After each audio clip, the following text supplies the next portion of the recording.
Welcome to the latest Balanced Wealth Planning webinar, Making the Most of Your Retirement. I'm Tina Winter, a Chartered Financial Planner and Registered Life Planner at Balanced Wealth. Most of this will be me speaking live, and by the wonders of modern science, and with help from my lovely assistant Lauren, who's with me here in the office, you should be able to see me as well. I'll be taking questions at the end of the presentation, and you'll find a Q&A box at the left of your screen if you want to add your questions as you think of them.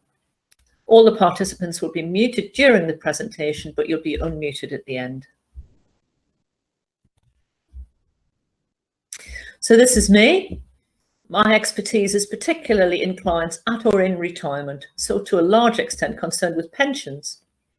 Most importantly, at Balance, we adopt a holistic planning approach, always taking the stance that money is valuable not in its own right, but because it provides us with security, experiences, and the ability to support the people around us that we love.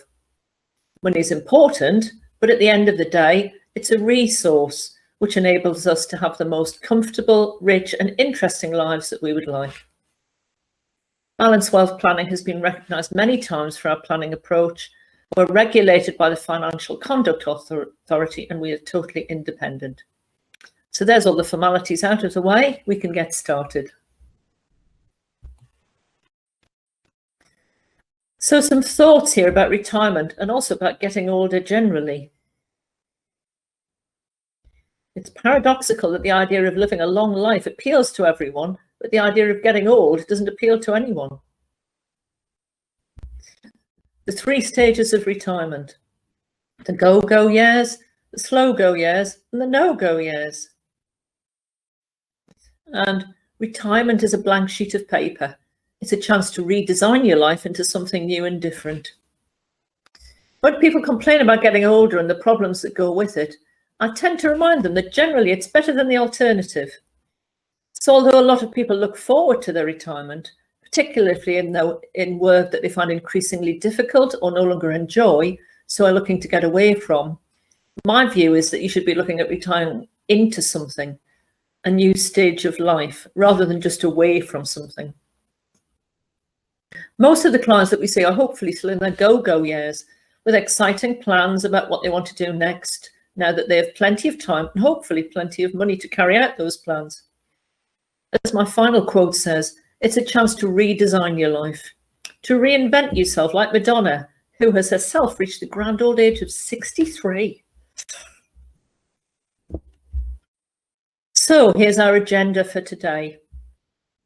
When I ask what does retirement mean for you, the important word there is you, not retirement. Everyone's different, but there are some common themes. It would be remiss of me to act as if the last 18 months or so haven't happened, so I'll spend some time looking at what effect they've had on people's plans. Then I'll move on to actual retirement itself and some key issues there, ending with some thoughts and actions to take away.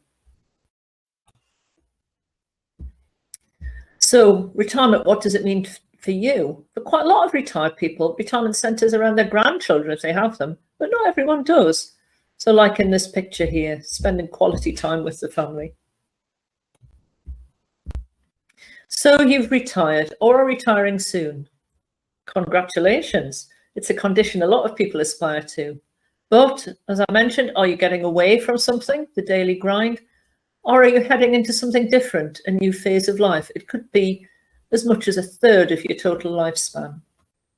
And people are generally motivated by either pain or pleasure, either seeking to reduce pain or increase pleasure. So I would say welcome to the rest of your life. So remember my sayings earlier, the early stages of retirement are termed the go-go years. Perhaps time to be doing those things you dreamed of doing during your time at work. If those things involve travel, and that's certainly been difficult of late, but hopefully things are starting to open up a bit more now. So first of all, do you want to really give up working? This from a report by the Institute and Faculty of Actuaries. Overall, the beneficial effects of work outweigh the risks of work and are greater than the harmful effects of long-term unemployment or prolonged sickness absence. Work is generally good for health and well-being. During the COVID crisis, a lot of people have had their working lives affected. furlough, redundancy, working from home, trying to work while homeschooling, not to mention key workers having to work harder than they've ever done before. I've seen a divergence of views. I'm personally of the view that work is good for you, but that's as long as you love your work and there's something that you really want to do. I have had clients come in to see me to say that they hate their job and can't wait to get away, but that's fairly rare in my experience. And it doesn't mean that they hate everything about work. It can bring companionship, status, a reason to get out of bed in the morning, and of course, money. It needn't be paid work, of course. Many people take up voluntary roles later in their careers, possibly using the skills they developed during their earlier career, maybe becoming trustees or treasurers of charities, for example.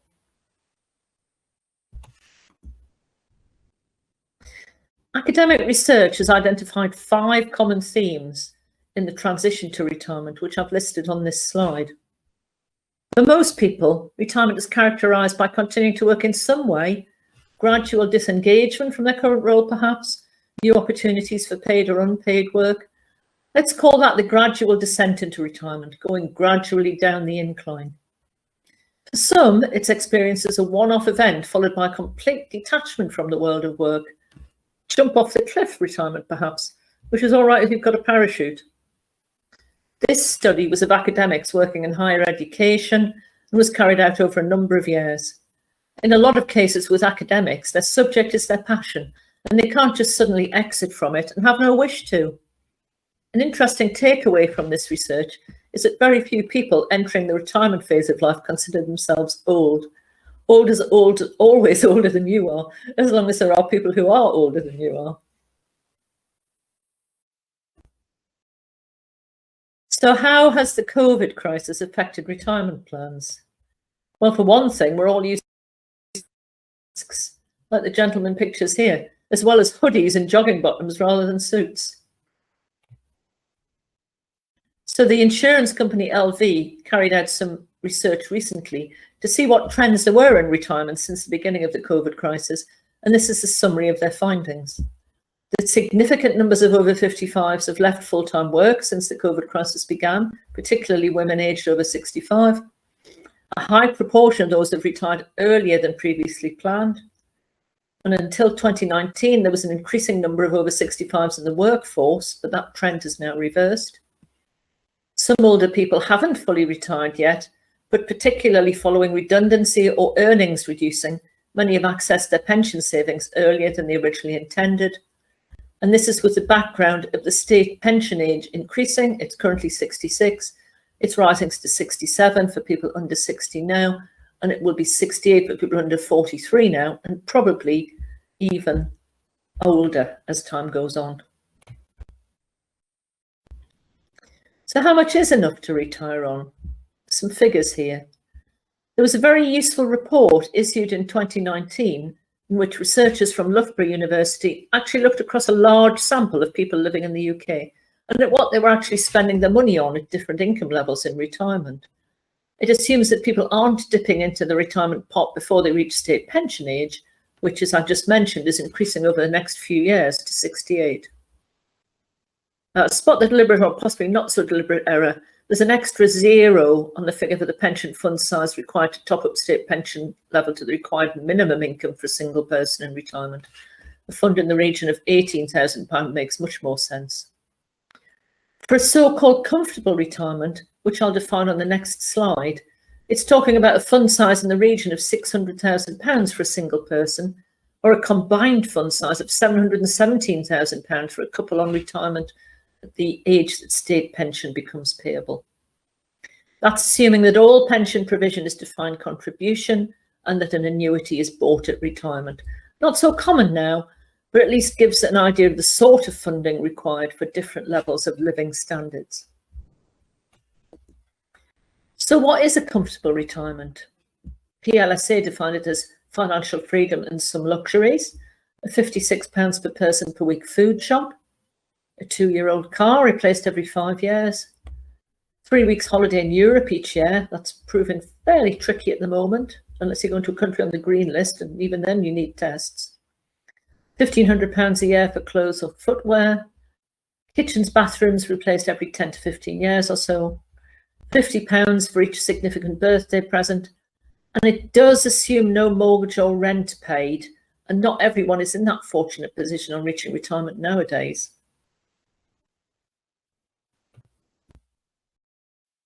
So obviously not everyone can or wants to wait until state retirement pension age to retire. This is an example from LV again that gives an indication of what sort of difference retiring from work at age 60 instead of age 65 could make.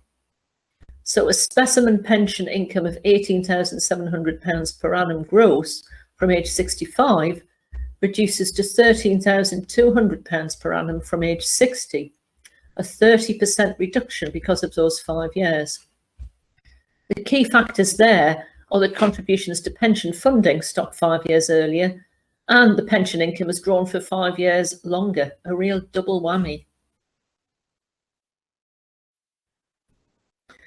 But what do people actually spend in retirement? We've seen a slide with the PLSA research, which was assuming constant income needs through retirement. But is that actually the case?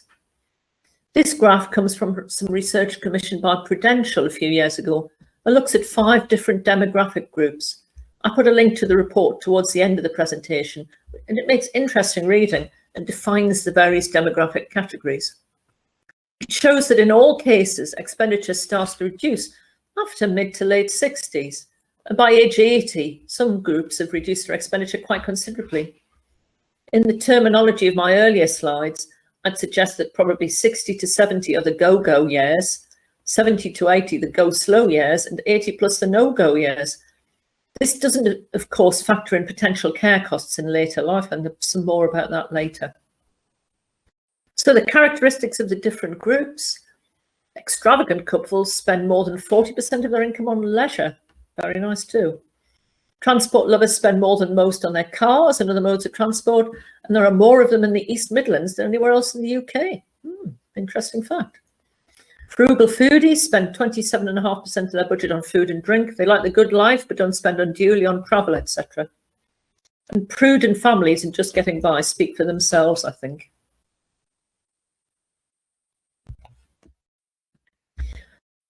So how do you go about planning for a secure future? I'm going to talk about both using the services of a financial planner and the DIY route where you navigate retirement on your own. If you decide that you would like to work with a financial planner in the run-up to your retirement, what can they add? Most of these aren't even finance related. Financial planners can help clarify your goals and objectives. They can help you with focusing on what you really want to do with the rest of your life. They can provide objectivity to help you see the wood for the trees, which is hard to do for yourself. They can be time-saving. You may well be an expert plumber or tree surgeon, for example. So concentrate on your skills and outsource your financial planning to someone who's an expert at that. Cost saving. When it comes to investment, it's been shown that using a planner can save overall costs and also increase investment returns. Technical knowledge. You don't know what you don't know, particularly the vagaries of pension legislation, which is incredibly complicated. We can provide cash flow planning. You could do this yourself, but only financial planners have access to the sophisticated tools that incorporate every possible eventuality. And keeping you on track. A financial plan isn't set it and forget it, especially when income drawdown is concerned, which we'll come up to later on.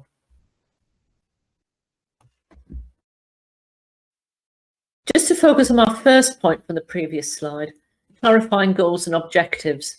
I mentioned that I'm a registered life planner. I've gone through the full training from the Kinder Institute, and my financial planner colleagues at Balance World have also undergone life planning training. There's a process to this known as Evoke, which we follow with clients. So E stands for exploration, the getting to know yourself phase of life planning with open-ended questions and wide open exploration of what your goals, what your wishes, what your dreams are. Phase for vision, the inspirational phase, where your goals are clarified, your torch is lit, where we really come up with a vision for your future and you find yourself on fire to accomplish your life's purposes. O is for obstacles, where we take on all the challenges and obstacles to your dream and resolve them methodically, one by one. Case for knowledge, where you organise and define the financial life plan that step by step will accomplish those dreams. You may choose to do this yourself or with a financial life planner. And E is for execution, where you take action on each of the steps outlined in your plan until they're all accomplished and you're living your life plan, the life of your dreams. The Kinder Institute has a website, lifeplanningforyou.com, and George Kinder has written a book, Life Planning for You. And both of these really help if you decide you want to actually go through this process yourself. So you've decided you do want to do it yourself.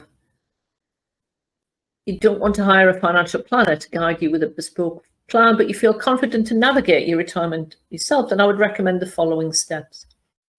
Actually spend some time working through what you'd like your retirement to look like. It's not just an absence of work, it should be a presence of something else.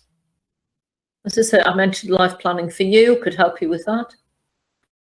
Get a handle on your overall financial position, not just assets and income, but also spending and debt. Don't leave things to chance. But also, don't forget to allow for having fun. Don't forget inflation and possibly longevity and/or care costs. You may live a long time, as I said, it may be a third of your life still after retirement. There's a lot of information and tools out there to help you. And as I'll run through later, pension providers, particularly that deal directly with the public and not via a planner, are evolving more and more DIY solutions to provide you with guidance on that transition into retirement. So where might your income in retirement be coming from?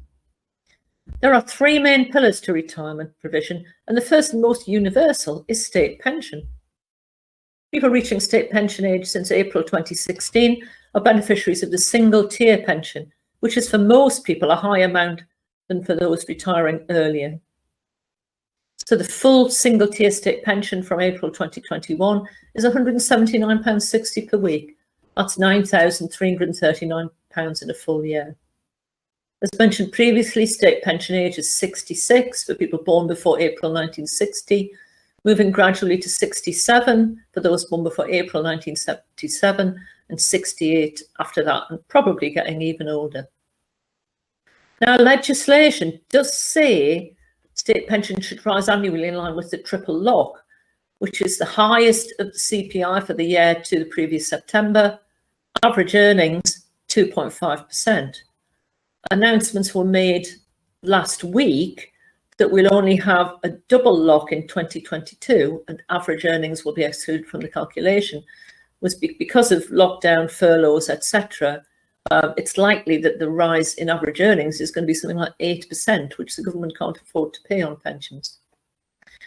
We don't know what the CPI figure for the year to September 2021 is yet, because we're still in September, but it's likely to be more than 2.5%. I think the latest figure was 3.2% for August. So the increase for state pension from April 2022 will be confirmed in November. You need 35 years of national insurance contributions to get the full amount of state pension. The level of your pension may be affected by being contracted out in earlier years. If you're in a pension scheme that provided a certain level of benefits, both employers and employees were able to pay lower rates of national insurance contribution, but that would affect the eventual state pension figure.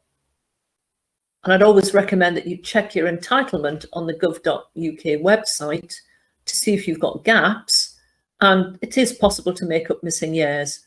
That's best done quite near to retirement, but you can only go back 6 years, so it's always worth checking to see if there is any gap filling needed. So the second main form of retirement benefits are so-called defined benefit pension schemes.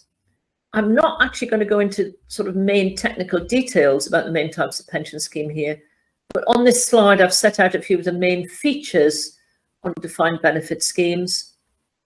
And those sort of schemes, be they the old style final salary model or the more frequently seen nowadays career average model, are the gold standard of pension provision.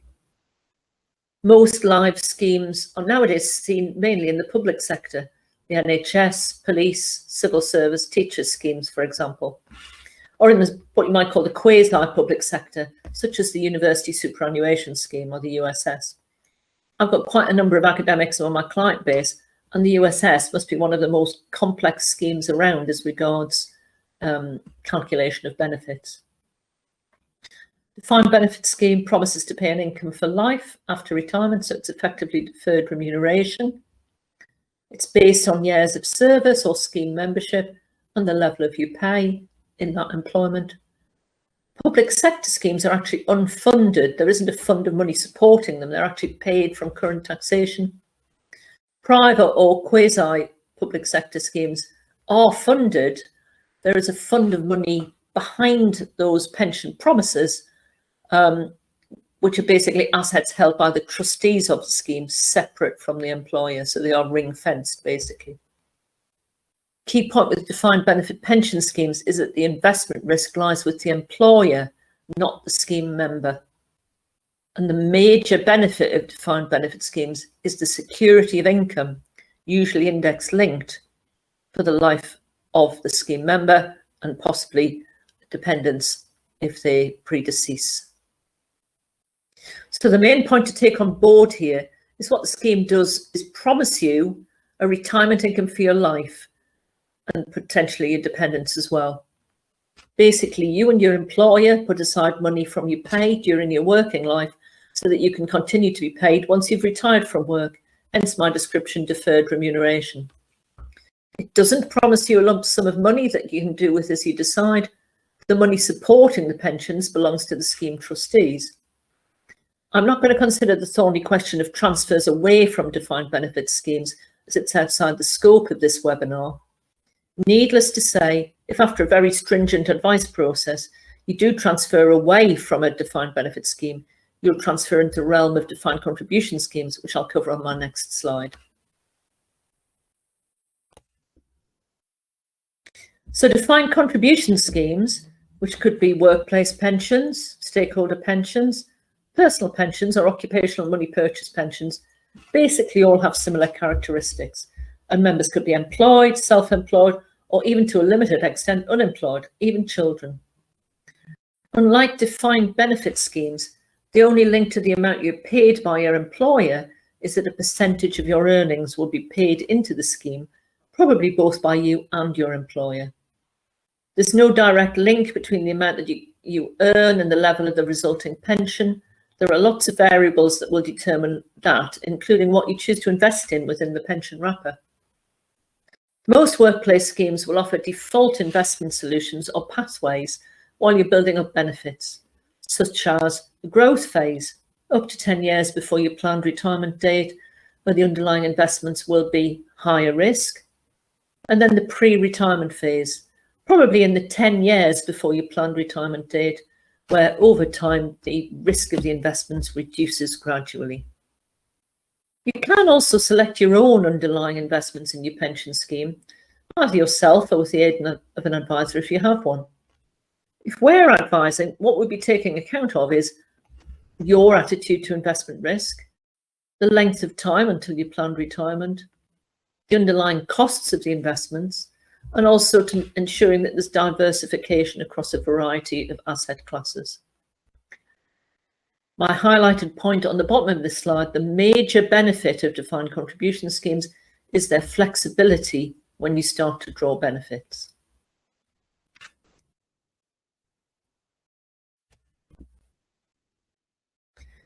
So, where is your income in retirement likely to be coming from? We'll take state pension as a given here and look at the other possible sources.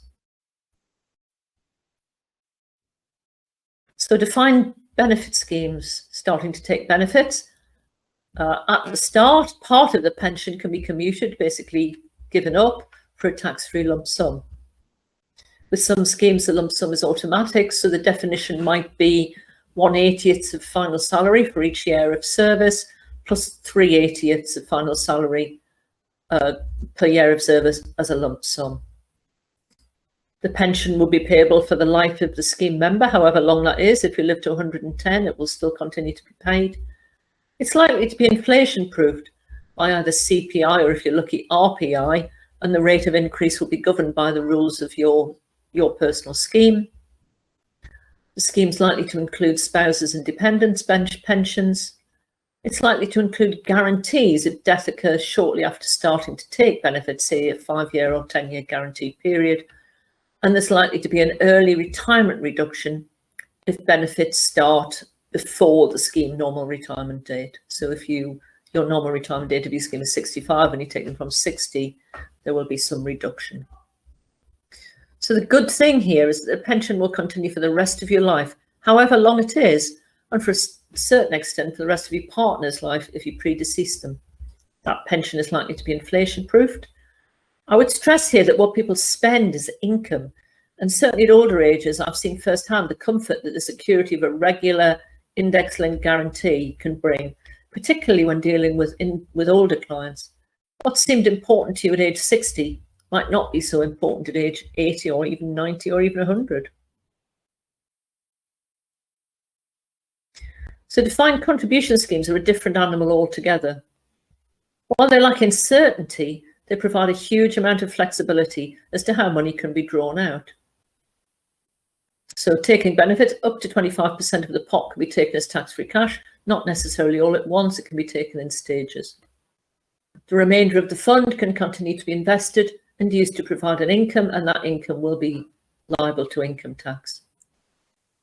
Historically, before pension freedoms were introduced, annuity purchase was the only option for the remainder of the fund after the tax-free cash, and that is still available, although not currently very popular.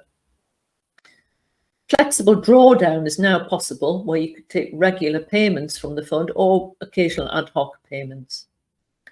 And cash flow planning can be helpful to simulate what's possible. What's a safe withdrawal rate, for example? Really looking forward for the rest of your lifetime and what your expectations and income needs are. Remember the slides from earlier? We have the go-go, the slow-go and the no-go years. So it is possible to take more income at an earlier stage, for example, and less later, and possibly more again at the end if long-term care is needed, for example. So the thing to remember here is do the things that you want to do, but don't let the money run out before you do. With the flexibility of defined contribution schemes comes the need to make decisions effectively every year for the rest of your life. You definitely don't want your pension fund to run out before you do, but similarly, you don't want to be so cautious that you don't live the life you want to lead. The annuity purchase option isn't only for the start of retirement. Later on in life, it may well be worth considering it again. There's also the option of temporary annuities that last for a set time frame rather than for a life. For example, if someone retires early, a temporary annuity could be set up to provide an income which is payable until state pension or a defined benefit pension kicks in, for example. So what will you live on in retirement? Pensions are not the only thing that can provide you with an income in retirement. The ideal situation, I would say, would be to have sufficient guaranteed index-linked annual income to cover your basic needs for the rest of your and your partners, if you've got one's, lifetimes. So guaranteed income would be state pension, defined benefit pension possibly, or an annuity.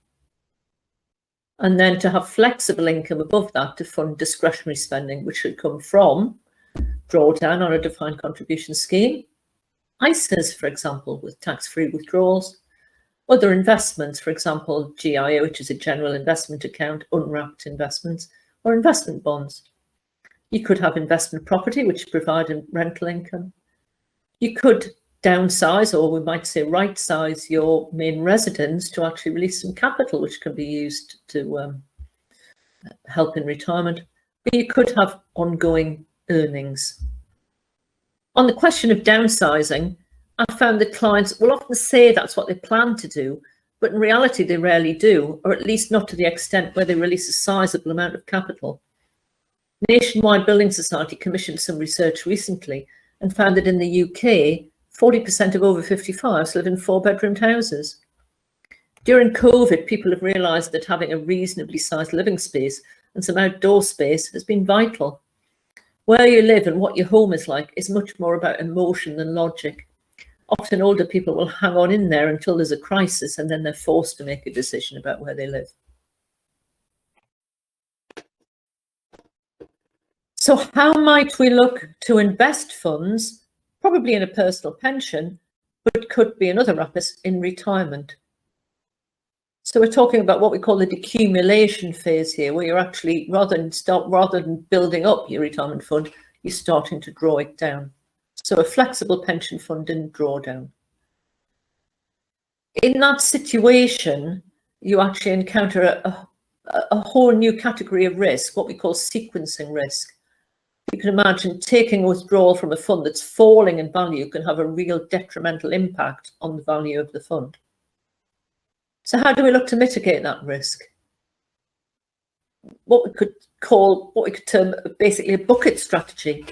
Could have something like 3 years worth of planned income withdrawals in the lowest risk bucket, cash or near cash, possibly 5 years income in a medium risk bucket, so a sort of lower risk investment portfolio, and then the remainder of the funds for the real long-term money continuing to be invested in a relatively high risk way.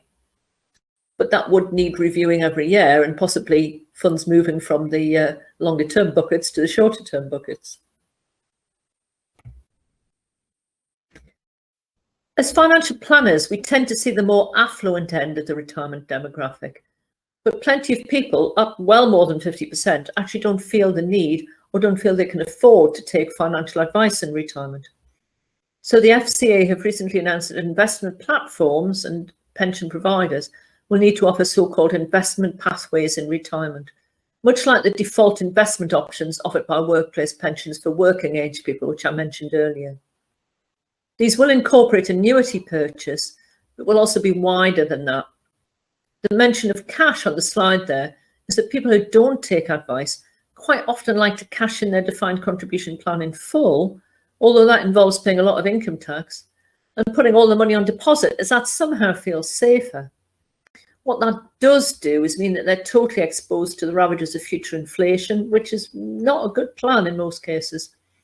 I personally feel that investment pathways, retirement pathways, are likely to provide a better outcome for non-advised pension investors. So we're starting to see the retirement pathway solutions that some pension providers have already set in place. And they're providing 4 options. So the scheme member is asked by the provider, which of the following best fits their plans? Firstly, I have no plans to touch my money in the next 5 years. Number 2, I plan to set up a guaranteed income, an annuity in that case, within the next 5 years. Number 3, I plan to start taking a long-term income within the next 5 years. 4, I plan to take all of my money out within the next 5 years. And pension investors will receive wake-up packs from their pension provider from age 50 and every 5 years thereafter. So there's no right answer to this, just the least wrong, I would suggest. Personally, I think retirement pathways are a positive step. Advised clients don't have to follow these pathways, but I'm sure that the advice we provide in future to clients in decumulation will take these things into account. In fact, we'll be obliged to compare any recommendations we make to the non-advised pathways from an appropriateness and value for money perspectives. It's a matter of bespoke v off the peg. Most people are happy to shop at Marks and Spencer for their suits, when they wore suits that is, but some will always want Savile Row. So typical retirement pathway solutions will look a bit like this. If you answer yes to question 1, then funds will continue to be invested, but with less risk as time goes on. If you answer yes to question 2, then funds will be invested in a low risk fund, probably holding fixed interest securities. Yes to question 3, the funds will continue to be invested, but with a reduction in overall risk. And question 4 is a yes, then it's likely that the funds will be held in cash or money market fund to avoid volatility if you are planning to take all the money out in fairly short term. Our advice to advised clients will also tend to follow a similar pattern, although looking at option 1 there, if funds are not expected to be touched for the long term, then risk will not necessarily be reduced over time. I mentioned earlier that most clients don't go down the annuity purchase route nowadays, but it's still right for some people, possibly by means of a temporary annuity for a set number of years until another source of fixed income kicks in. So, the slow go years. What if you need long-term care?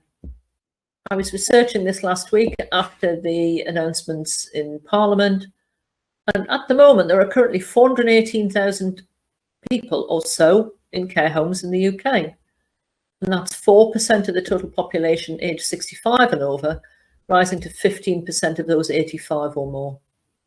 The average length of stay in long-term care is 26 months, but some people stay there as long as 24 years. And the expected overall cost of an average stay is £82,000, which is very similar to the cap in the new proposals, which says that people will no longer pay more than £86,000 in care costs, but that doesn't include what are so-called hotel costs, accommodation and food, etc. It only covers the actual cost of the care. So costs could be a lot higher than that in reality. And once the cap on care costs has been reached, the proposal is ongoing costs for personal care will be paid for by local authorities. Let's hope they're going to be funded to do that. So if you are lucky enough to reach age 85, then there's a 15% chance that you'll need residential care. And if you do, it's going to cost a lot of money. I'm not going to cover long-term care planning in depth in this webinar, but just wanted to give some figures to indicate the potential costs that could be faced late in life. So our message here is you really do want to be in the best care home possible if you need it. So balance living for now with planning for potential increased costs later in life. So you've retired, what now? Now a grey-haired couple here look like they're going parachuting, which part of the go-go years I expect, albeit that certainly doesn't appeal to me. So what are age 60 plus clients doing? Everyone's different and everyone's idea of a perfect retirement is different. So don't let yourself be bound by expectations. I ran through my client list of over 60s and find out what they're up to. And this is just some of the things that have been going on at the moment. And it's not an exhaustive list by any means. One person is doing a history degree. One person is creating a board game, which he hopes to take to market.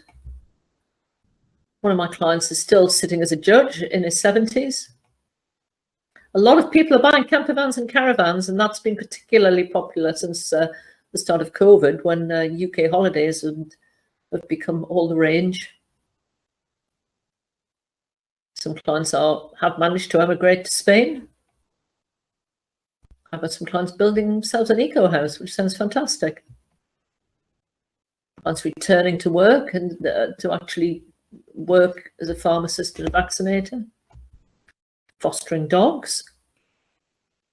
Looking after grandchildren is definitely a popular one. And travel when possible. A lot of travel plans have had to be put on hold, but hopefully they will be back soon. And lots more besides. Whatever floats your boat, basically.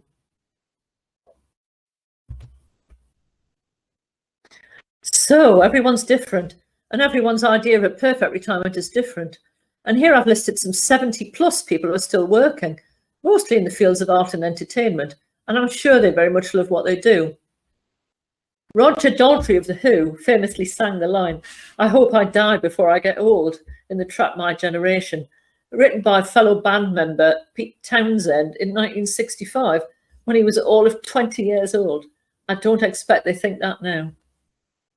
One of my favourites here is Dolly Parton, who in recent years has been a major philanthropist.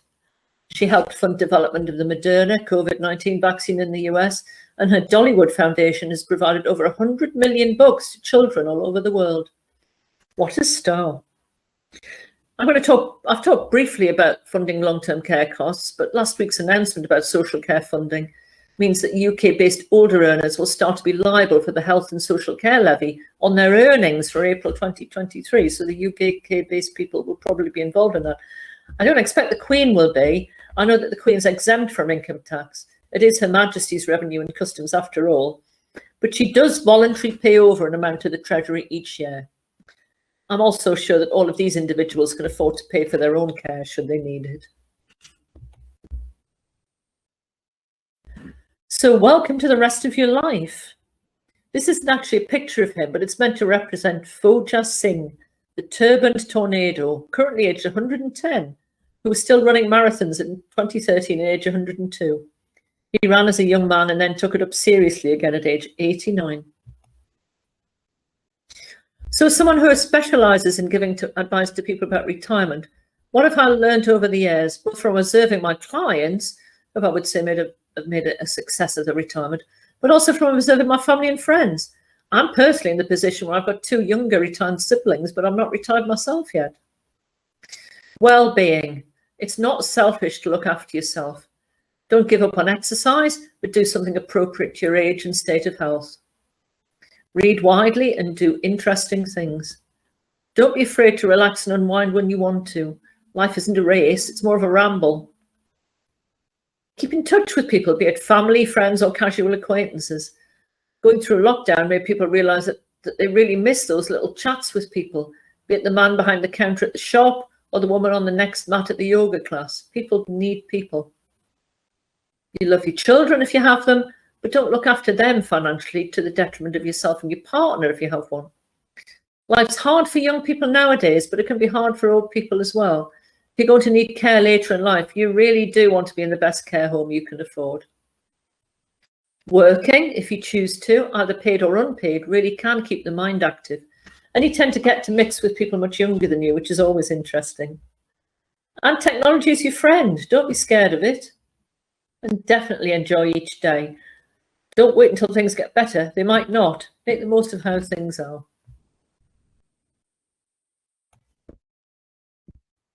So your actions. I would think seriously about what you want to do with the rest of your life, not just financially. What is your purpose?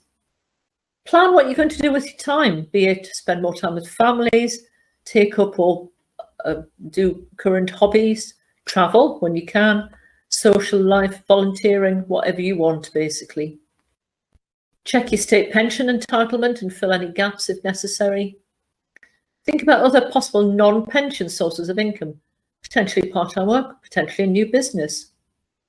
Think about where you want to live. Do you want to downsize or possibly even move abroad? Collect together details of all your existing pensions.